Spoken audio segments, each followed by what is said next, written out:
सुप्रभात। सांसारिक और पारमार्थिक।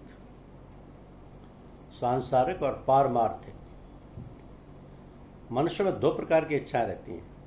सांसारिक अर्थात भोग एवं संग्रह की इच्छा, और पारमार्थिक अर्थात अपने आत्मकल्याण की इच्छा। इसमें भोग और संग्रह की इच्छा परधर्म अर्थात शरीर का धर्म है, क्योंकि असत शरीर के साथ संबंध जुड़ने से ही भोग और संग्रह की इच्छा होती है। तो अपने कल्याण की इच्छा स्वधर्म है, क्योंकि परमात्मा का ही अंश होने से स्वयं की इच्छा परमात्मा का ही है, संसार का नहीं। स्वधर्म का पालन करने में मनुष्य स्वतंत्र है, क्योंकि अपना कल्याण करने में शरीर, इंद्रियां, मन, बुद्धि आदि की आवश्यकता नहीं है, प्रत्युत इनमें विमुख होने की आवश्यकता है इनसे। परंतु परधर्म का पालन करने में मनुष्य परतंत्र है, क्योंकि इसमें शरीर, इंद्रियां, मन, बुद्धि, देश, काल, वस्तु, व्यक्ति, परिस्थिति आदि की आवश्यकता है। शरीर आदि की सहायता के बिना परधर्म का पालन हो ही नहीं सकता। तो स्वयं आत्मा परमात्मा का अंश है और यह शरीर संसार का अंश है। तो जब मनुष्य परमात्मा को अपना मान लेता है तब वह उसके लिए स्वधर्म हो जाता है, और जब शरीर संसार को अपना मान लेता है तब वह उसके लिए परधर्म हो जाता है, तो जो कि शरीर धर्म है। तो जब मनुष्य शरीर से अपना संबंध न मानकर परमात्मा प्राप्ति के लिए साधन करता है तब वह साधन उसका स्वधर्म होता है।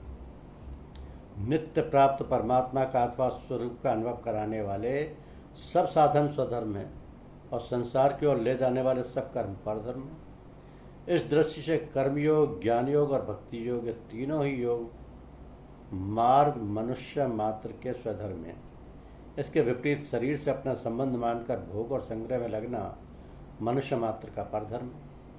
तो स्थूल, सूक्ष्म और कारण तीनों शरीरों से किए जाने वाले तीर्थ, व्रत, दान, तप, चिंतन, ध्यान, समाधि आदि समस्त शुभ कर्म सकाम भाव से अर्थात अपने लिए करने पर परधर्म हो जाते हैं, और निष्काम भाव से अर्थात दूसरों के हित के लिए करने पर स्वधर्म हो जाते हैं। कारण के स्वरूप निष्काम है और सकाम भाव प्रकृति के संबंध से आता है, इसलिए कामना होने से परधर्म होता है। अतः स्वधर्म मुक्त करने वाला और परधर्म बांधने वाला होता है। मनुष्य का खास काम है परधर्म से विमुख होना और स्वधर्म के सम्मुख होना। ऐसा केवल मनुष्य ही कर सकता है। स्वधर्म की सिद्धि के लिए ही मनुष्य शरीर मिला है। परधर्म तो अन्य योनियों में तथा भोग प्रदान स्वर्गादि आदि लोकों में भी है। स्वधर्म में मनुष्य मात्र सबल, सक्षम, पात्र और स्वाधीन है, तथा परधर्म में मनुष्य मात्र निर्बल, अक्षम, अपात्र और पराधीन है। तो सांसारिक वस्तु की कामना से अभाव का दुख होता है, और इस इच्छित वस्तु के मिल जाने पर उस वस्तु की पराधीनता से उसमें आसक्ति हो जाती है, जो कि परधर्म। परंतु सांसारिक वस्तुओं की कामनाओं का नाश होने पर अभाव और पराधीनता सदा के लिए मिट जाती है, जो कि स्वधर्म है। इस स्वधर्म का आचरण करते हुए कितना ही कष्ट आ जाए, यहाँ तक कि शरीर भी छूट जाए, तो भी ये कल्याण करने वाला है। परंतु परधर्म के संबंध में सुख सुविधा होने पर भी वो भयावह, अर्थात बारंबार जन्म मरण में डालने वाला है।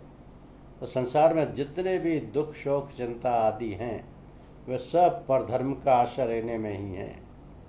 परधर्म का आश्रय छोड़कर स्वधर्म का आश्रय लेने से सदैव सर्वथा सर्वदा रहने वाले आनंद की प्राप्ति हो जाती है, जो कि मानव जीवन का परम लक्ष्य अतः स्वयं सिद्ध है। धन्यवाद।